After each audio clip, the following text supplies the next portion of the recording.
루이스 칸에 대해서 뭐 이래저래한 얘기를 많이 할 수 있을 것 같은데 전번에 이어서 뭘 할까 그러다가 그냥 생각난 것이 방에 대해서 하면 어떨까 그래서 방을 뽑았어요. 그래서 방에 대해서 얘기를 하기는 할 텐데 그 다음에는 뭘로 이으면 좋을까라고 하는 건 아직 계획은 없어요. 그냥 하다가 보면 뭐 다른 데로 이어지지 않을까. 저번에 피사 대성당 이야기처럼 다른 곳으로도 이어지지 않을까 생각이 들어요. 지금 여기 이제 전번에 얘기했던 거는 건축의 공동성, 시설, 이런 얘기를 했는데 결국 그 얘기에 대한 요점은 이게 이제 플라토나스가 있죠.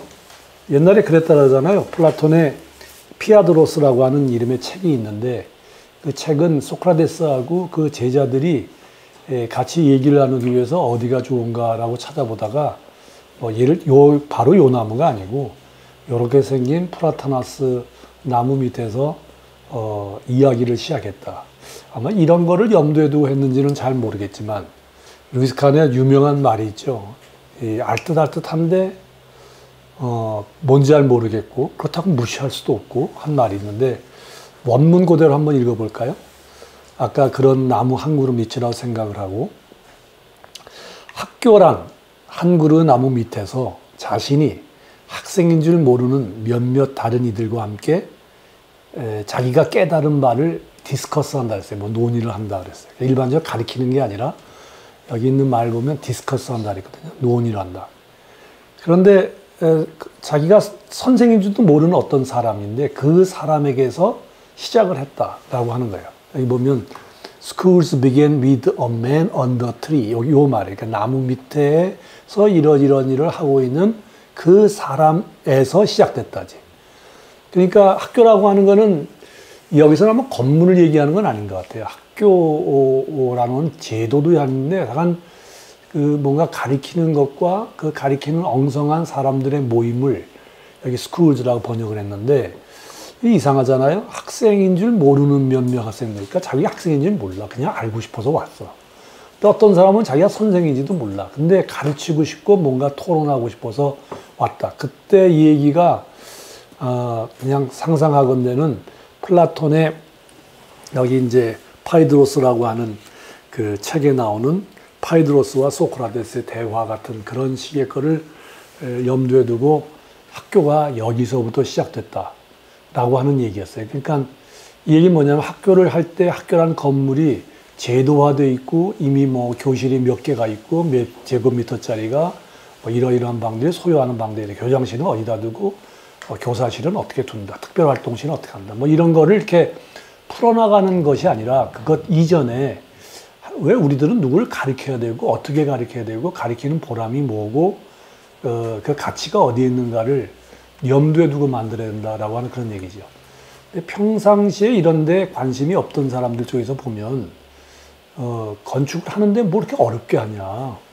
그냥 얘들은 하던 대로 하면 되는데 자꾸만 이런 얘기를 하게 되면은 문제를 어렵게 만드는 거 아니냐라고 하는 걸로 칸의 이야기도 아울러서 그렇게 넘겨버릴 수 있을 것 같은데 그럼에도 불구하고 왜 칸은 이런 얘기를 하냐면 나무 밑을 보라는 게 아니라 그 학교가 시작된 처음에 시작이 뭘로 시작됐는가를 살펴보고 그것에 준해서 그것의 가치를 따라서 오늘날의 학교 건축을 바꾼다면 어떻게 바뀔 수 있는가를 생각해 보라. 이게 이제 전번 시간에 얘기했던 시설, 공동성 등등에 관한 얘기가 이제 이 지점에 얽힌다고 볼 수가 있어요. 오늘 얘기하는 건 방인데 방이 얼마나 중요하냐 하는 얘기는 여러 모습을 가지고 이렇게 살펴볼 수가 있어요. 근데 여기 이제 버지니아 울프가 쓴 책이 있죠. A Room of One's Own. 자기만의 방. 근데 우리가 방 그러면 그냥 노래방, 빨래방 이런 방들이 많이 있으니까 그저 그런 방이라고 생각했는데 방이 얼마나 중요한가를 조금 이렇게 한 사람 한 사람에게 참 소중한 것이다 라고 하는 걸 알려면 이 버지니아 울프의 책 제목만이라도 알게 되면 방을 그렇게 쉽게 만들지는 않겠다라는 생각이 드는데 버지니아 울프가 그 글에서 이렇게 했어요. 여자가 글을 쓰려면 열쇠를 잠그는 방 하나가 필요하다. 그러니까 여자한테 방을 안 주는 거예요. 여자의 방이 없어요. 남정네 방은 많고 뭐 누구도 만나서 교류도 하고 토론도 하고 느긋하게 사교의 방을 하는데 왜 여자가 자기 방을 가지고 들어가서 내 글을 쓸 수 있을 만한 방이 왜 없는가? 여기 열쇠로 잠그는 방 하나. 그게 뭐냐면 열쇠를 잠근다고 하는 얘는 폐쇄적으로 살겠다는 게 아니라 나만이 가지고 있는 독립된 어떤 세계가 이루어질 수 있는 방을 하나 갖는 것이 참 중요하다. 만약에 버지니아 우프처럼 이렇게 진지하고 뭔가 좀 참 이렇게 뭐랄까 참 갈구하는 거죠. 방 하나 있었으면. 근데 그런 것처럼 학생들의 교실도 뭐 그런 류의 어떤 바람, 갈구 이런 걸 가지고 건축가들이나 또는 그것을 바라보는 교육자들이 학교에 어떠한 공간을 생각하는가라고 하는 거에 대해 얽혀 있는 게 방에 관한 얘기들이에요. 그런데 방은 어떤 거냐 그러면 왜 에워싸인 공간을 보고 방이라 그러는데 방이 아까 버지니아 우프에 대한 얘기는 그 에워싸인 공간이 있어요. 그걸 방이라 그래. 그 방이 나한테 주어져. 바로 내 거라는 거예요. 나와 관계가 있다는 거예요.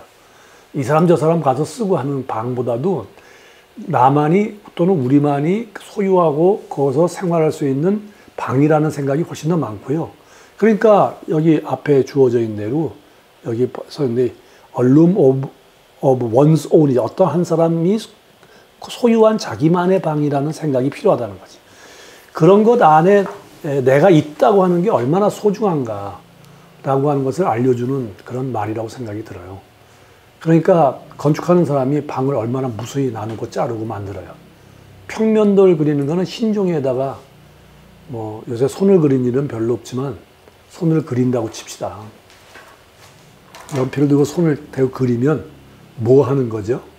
이 검은 색깔 그리는 건 벽이라고, 네모나 뭐 동그라미를 치는 건 벽을 두르고 있는 거라고요. 그러니까 건축가가 하는 행위는 계속 뭔가 한정하는 일을 하는 거예요. 한정하는 일은 그 방을 만든다는 거지.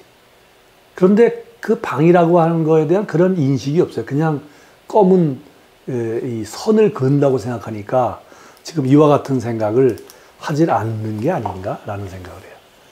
방을 독일말로 하면 라움이라 그래요. 라움.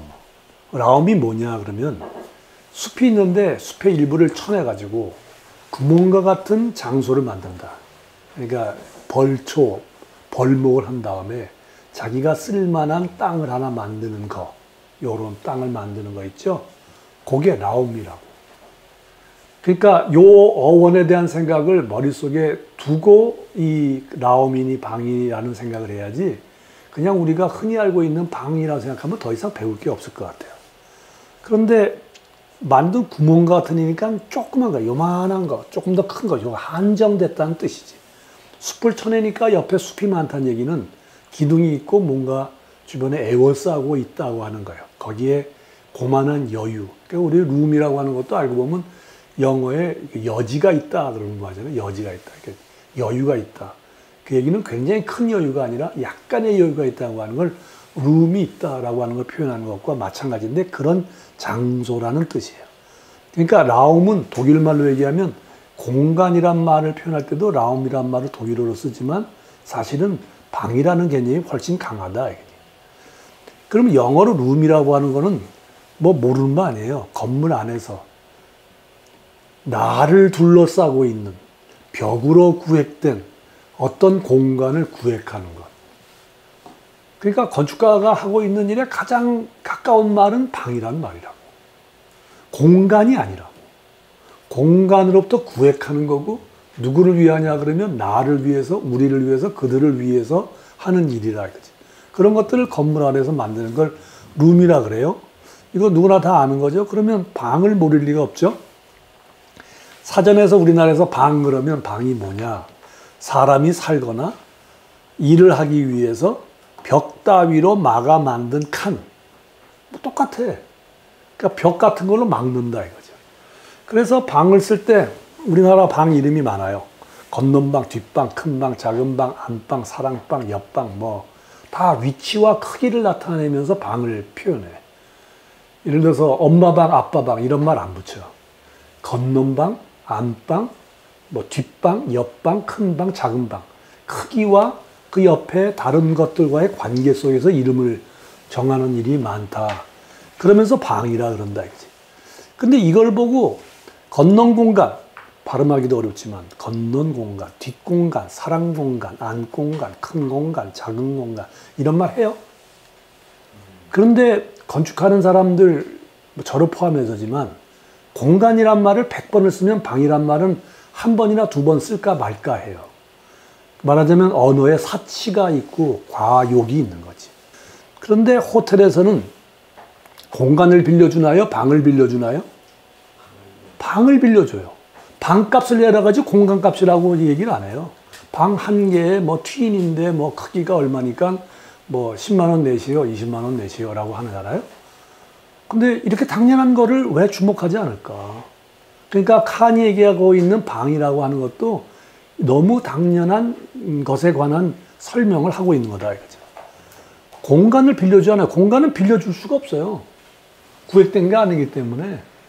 여기 지금 참 우리 여기 한옥이 1938 해화 1938 방이 있는데 이 집이 공간을 만들었나요? 공간은 이미 주어진 거를 벽으로 끊어낸 거지 공간을 만든 게 아니라고. 근데 건축하는 우리는 공간을 만든다고 그러고 공간의 창조자라는 말을 하는데 아니 너무 당연한 얘기지만 공간은 하느님이 만든 거고 시간도 하느님이 만든 거지 사람이 만든 거 없어요. 주어진 조건이라고. 그 공간에 혼자 널찍한데 살 수가 없기 때문에 사람은 벽으로 창으로 기둥으로 끊어내는 일을 계속한다 이거죠. 그거가 방이라는 거예요. 방에 대한 인식이 많아야 된다. 그래서 칸이 그린 유명한 그림이 있어요. 오늘 이 그림을 천천히 한 30분을 좀 버텨야 되는데 여기 위에 이제 뭐라고 이렇게 써 있어요. 제일 위만 읽어볼까요? Architecture comes from the making of a room. 뭐 이렇게 쭉 써 있고 그림도 그려져 있고. 근데 여기 이제 사람이 있고 뭐 이런데 하나하나 잘라서 보겠지만 왜 이런 그림을 그리고 옆에다가 이렇게 뭐 글자를 쭉 써대느냐.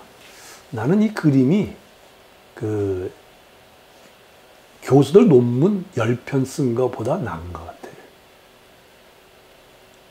어떤 참고 문헌을 들고 뭐 어디 학회다 내서 쓴 논문도 소중하지만 이 스케치에다가 그린 요 몇 자의 글의 내용과 그 깊이가 어쩌면 논문 10편 20편보다 더 가치가 있고 생각해야 될 거리를 담고 있는데 근데 우리나라는 이걸 가르쳐 주나요?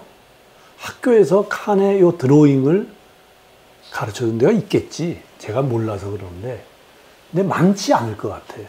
많지 않을 뿐만 아니라 아주 적을 것 같다라고 하는 걱정이 든다는 거예요. 근데 여기 이거를 언제 썼냐 그러면 이 그림이 이걸 알아두시기 편한데 흐미하게 노랗게 썼지만 1971년에 그린 거예요. 칸은 1974년에 세상을 떠났어요. 처음에 뭐 얘기할 때부터 이런 얘기를 한 게 아니라 처음에 이제 건축이 뭐냐 그러면 유명한 말이 있죠. 건축은 architecture is a thoughtful making of space.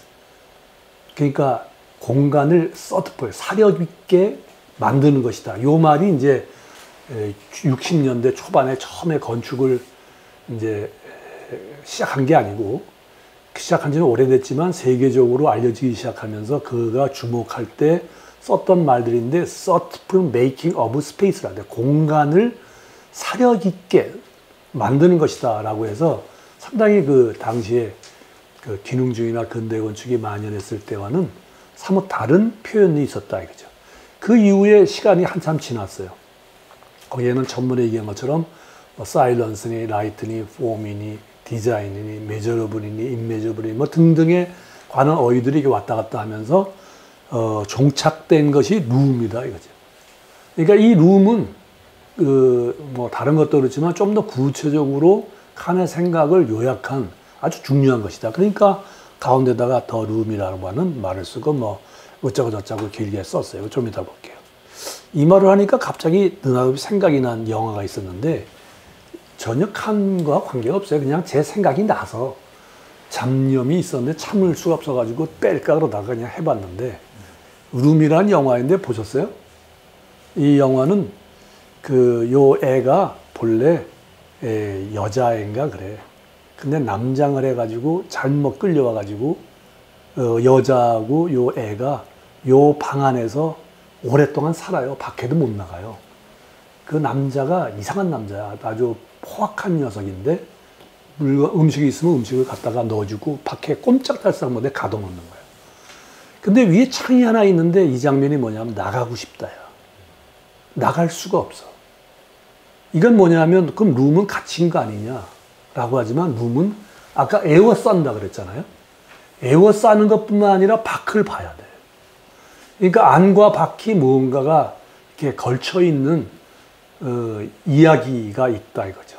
결국 이 부모는 경찰의 신고에 의해서 이 방을 탈출을 해요. 이 영화 보면 답답해 죽겠어. 그냥 한 방에서 있는 애가 불쌍한데 저 언제 나가나 할 정도였어요. 그런 룸인데 그럼 이 룸은 그 영화에 나온 룸이냐? 그렇지가 않고 어쨌든 안과 밖이 심하게 닫혀있지도 않고 심하게 열려있지도 않은 무언가의 중간자를 더 룸이라고 대문자로도 쓰고 칸이 잘 쓰는 대문자 이자도 쓰고 룸이라고 이렇게 목탄으로 푹 걷을 때 생각이 야 이거 중요해 꼭 좀 알아줬으면 좋겠어 라고 얘기했으니까 그 사람의 심정을 봐서라도 좀 알아줘야겠다 이거죠. 근데 그림이 어디에 붙어 있냐면 잘 아시는 대로 이렇게 둥그란 돔이 있고요. 여기 보면 돔에 리브 같은 것이 붙어 있어요. 꼭 무슨 뭐 서양 건축에 많이 나오는 돔을 보는 듯하고 여기 기둥도 이렇게 보니까 오더에 무슨 캐피탈이 있는 것 같은 그림을 슬쩍슬쩍 그렸는데 자세히 보니까 멀리에는 난로가 있고 난로에는 불이 지금 타고 있어요. 여기 보니까 어떤 주택 같아요. 근데 주택이 무슨 천장이 이게 도움이 됐는지는 잘 모르지만 만약에 이렇게 그린 이유가 뭐냐면 이걸 만약에 편편하게 잘랐더라면 그냥 자르지 왜 이렇게 크게 그리냐 왜 둥그렇게 만들었냐 평평하게 자르면 에워싸여 있다는 느낌을 덜 주기 때문에 그런 것 같아요. 그러니까 벽만 에워싸인 거예요. 근데 지붕도 에워싸여 있다. 지면을 제외하고 나머지 모두가 에워싸여 있다라고 하는 걸 주려니까 이런 둥그란 걸 한 거지. 마치 뭐 이거 보니까 서양식 아니야 이거? 한국 전통 건축이 아니네. 이거 우리나라 한국 거 아니니까 그렇지 뭐 서양 사람들이니까 자기네 전통에 맞춰서 했구만. 이렇게 쳐다볼 문제가 아니라 이것은 작은 무언가의 구조체로 에워싸여 있다. 이 창을 보니까 창도 뚫려 있는데 두께는 이만한데 앞에는 사람이 앉아 있어요. 루이스 칸이라고 하는 71년이라고 하는 여기 그 날짜가 있고 루이 칸이라고 썼어요. 근데 여기 하얀 사람이 있고 검은 사람이 있어. 두 사람은 서로 다르다는 거지. each other라는 거지. 각자의 고유성을 가지고 있는 사람이에요. 누가 권력을 가지고 있고 이 사람이 따르고 있거나 추정하거나 이게 아니라 동등하게 서로 대등한 입장에 의해서 이야기를 뭔가 재미있게 나누고 있는 무언가 사람이 있어요. 요게 룸이다 이거지. 근데 바깥쪽에는 창이 있어요. 창 밖에는 뭔가 우물쭈물하고 있는 게 있는데 이게 나무인지 구름인지 연기인지 향기인지 그거는 알 수가 없으나 자가 뭔가 우물쭈물하는 게 있어가지고 나무 같아요. 그래가지고 이게 뭐냐 그러면 어떤 구조체 속에 여기에 난로가 있다는 얘기는 중심이 있다는 거라고. 우리는 온돌에서 사용하니까 난로에 대한 감각이 없잖아요. 온돌 자체가 난방이니까 뭐 방 전체가 따뜻하잖아요. 근데 서양은 난로 없으면 큰일 난다고. 난로만이 이 난방의 중심인데 이 난로가 가지고 있는 그 따뜻함, 그 다음에 가족을 상징하는 것, 그 다음에 뭔가 방에 또는 방뿐만 아니라 집 전체의 중심이라고 하는 것이 있다 이거죠. 그러니까 여기 있는 난로는 따뜻한 데 있다가 아니라 무언가의 중심 속에 두 사람이 있는 거예요. 그러니까 이 사람은 배회하는 사람이 아니야. 그리고 서 있지도 않아. 의자에 앉았어. 그러니까 계속 움직이는 그 당시에 보면 71년이면 상당히 뭐 나라 세계 전체가 이렇게 막 활발하게 움직이는 정보와 교통의 시대였잖아요. 뭐 2020년 사는 우리만 정보와 교통의 시대에 살고 있는 게 아니라 이거죠. 그런 시대에 왜 이렇게 정조하는 모습을 가지고 그렸을까라고 하는 그림이 이렇게 그려져 있어요. 그러니까 방이라고 하는 건 뭐냐? 사람을 품고 에워싸는 거다. 사람. 그러면 이제 사람 누가 모르냐? 건축에서 뭐 누구는 사람 뭐 다루거나 생각 안 하고 하는 사람이 어디 있겠냐? 그래가지고 있는데 요 사람은 뒤에도 얘기했지만 조금 더 생각을 많이 해야 될 것들이에요. 그러니까 방이라고 하는 것은 사람을 품고 에워쌀 뿐만 아니라 공간적으로 한정해야 돼. 그냥 에워싼다고 하는 것만 갖고는 안 돼. 한정을 해야 돼. 끊어내야 돼. 그리고 무언가의 방법으로 한 80%, 70% 정도는 에워싸면서 사람을 격리시키고 뭔가 구분해야 돼. 지금 이것도 구분했잖아요. 문 열고 밖으로 나갈까요? 나가더라도 여기 있는 마당에 또 에워싸 있다고. 근데 이 집에 또 벗어나가지고 바깥에 나가도 남의 집이 또 에워싸고 있다고.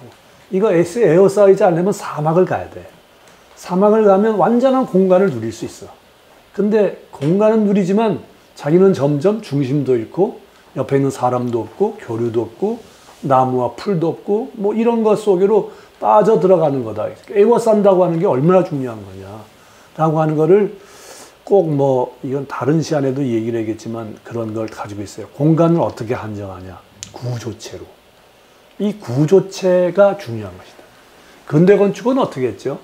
대체로 보면 성공적으로 이루어진 그 미스반데로의 건축물들을 보면 구조체를 줄이는 거였다고. 스팬을 넓히는 거였다고. 그러니까 기둥 개수를 많이 만드는 게 아니라 적게 만들면서 그 기둥과 기둥 사이의 간격을 얼마나 넓게 잡느냐가 정말 스페이셔스한 거지. 그것이 이 근대 건축이 바라던 아주 중요한 대목이. 물론 이제 인구가 많아지고 해야 될 일이 많고 많은 사람들이 모이고 그러니까 그런 거를 해결해야 될 구조물들이 필요했기 때문에 생긴 건데 어쨌든 근대 건축은 기본적으로 이게 한정되지 않고 그 한정된 거를 넘어서서 어떻게 하면 주변을 넓혀갈 수 있는가에 관심을 크게 가졌던 거였는데 칸은 오히려 그런 것 속에서 잃어버린 걸 찾으려면 구조체로 에워싸야 된다. 그 속에는 내가 있다. 다시 얘기하자면 거꾸로 방이란 뭐냐? 사람을 품고 에워싸는데 공간을 구조체에서 한정을 하되 그 안에 내가 있다는 게 중요한 거예요. 공간이란 개념은 뒤에도 다시 말씀드리겠지만 그거는 저기 없어요. 그 사람을 에워싼다고 하는 개념이 없어요. 공간은. 우리가 공간이란 말을 대학교 들어가면서부터 너무 많이 듣고 강조를 하고 말이 좋게 들리잖아요. 그러니까 사람과 관계 있는 거지만 엄밀하게 얘기하면 사람이라고 하는 게 들어가 있지 않은 개념이 공간이에요.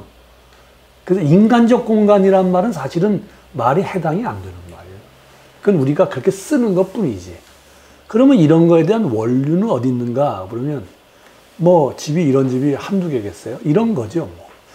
벌써 보면 뭐 벽으로 둘러싸여 있고 문이 한쪽에 있고 창문 낼 줄 모르고 창문이라고 해봐야 앞에 있는 뭐 문이죠. 문이 유일하게 환기되고 도둑도 맞고 그 다음에 빛도 받아들일 수 있는 유일한 구멍이 바로 요거라고. 그러니까 우리 이글루 같은 거에 보면 동그란 게 있지만 앞에 들어가는 입구가 하나밖에 없잖아요. 그건 왜냐하면 이 동그랗게 짓는 게 상당히 유리하다고요. 네모로 짓는 게 어려워요. 그러니까 동그랗게 지으면은 지붕도 자연스럽게 올릴 수 있고 그러니까 동그란 거에다가 입구를 내면 동그란 거 입구를 따로 넣기가 어려워. 그러니까 그 이글루 보면 앞에 뭘 붙였는데 어색하잖아요. 그래서 힘들게 만든 거라. 그러니까 옛날에 그런 걸 만들지 몰랐을 때는 이렇게 만드는데 이게 이제 딱 만드는지 모르지만 수열식 주거 같은 거 생각해 보면 되잖아요. 수열식 주거는 사람들이 벽을 만들 재주가 없었을 때 한 거잖아요. 땅을 파는 거지. 그 땅을 파면 땅이 벽이 되니까 그 속만큼의 걸 얹어가지고 만드는 거였는데 수혈, 거기다가 이제 기둥을 세운다 이거지. 기둥을 세우니까 그거는 지붕을 만드는 거잖아요. 그러니까 지붕이 무지 크잖아요. 지붕을 둘러싸는 이유는 자기를 에워쌀 수 있는 건 일단 땅을 팠으니까 벽은 됐고 기어 들어가니까 문은 하나 됐고 그 다음에 여기다가 이거를 무거운 이 재료를 올려서 비와 바람과 눈이나 이걸 막으려면 이 지붕이 뭐 제일 어려운 거지, 이게. 그러니까 이걸 버티는 방법은 가운데 기둥 받아가지고 만들어서 그 역사책에 나오는 수열지구라고 하는 게, 주택이라고 하는 게, 아, 뭐 땅 파서 옛날에 기술 없을 적에 그렇게 했나 보구나, 라고 하지만 그 속에 살았던 사람들은 잘 모르겠으나 아마 수만 년 살았을 거예요. 그 인구수로 얘기하면 지금이 우리가 훨씬 많겠지만 사람 수로 따지면 지금은 많을지 모르지만 시간으로 따지면 수열지구가 굉장히 많았다. 그때 가졌던 그 지붕이라고 하는 거가 아까 요 단면을 자르면 어떻게 보면 아까 그림은 지금 이것처럼 뭐 파르테논의 돔처럼 딱 둘러싸여 가지고 멋지다고 얘기했지만 어떻게 보면 수열지구와 비슷한 관계에 있어서 사람이 원초적으로 가져야 될 공간에 아주 뺄 수 없는 어떤 요소들, 그걸 이루고 있다고 생각이 들어요.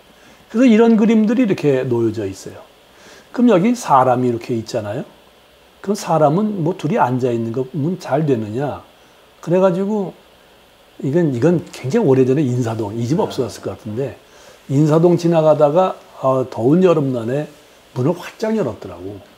그러니까 요 들어가 보진 않았는데 지나가다 보니까 이게 참 인상적이어서 속에 있는 집이 다 보이는데 누각처럼 보이는데 여기 앉아 있는 사람이 이렇게 앉아 있어가지고 칸이 사람들을 그렸다면 이렇게 그렸겠다. 물론 지붕은 없지요. 그렇지만 이렇게 만져 있는 사람들은 둘이 앉아 있는 게 아니라 지금 사람 사는 맛이 저런 거지 뭐. 이야기 나누고 즐겁고 그냥 뭐 있는 얘기 없는 얘기 골라서 얘기하고 반갑게 만나는 것. 이거나 학교에 가서 공부하는 거나 이걸 확장하면 다 이런 거 아닌가 하는 생각이 들어요.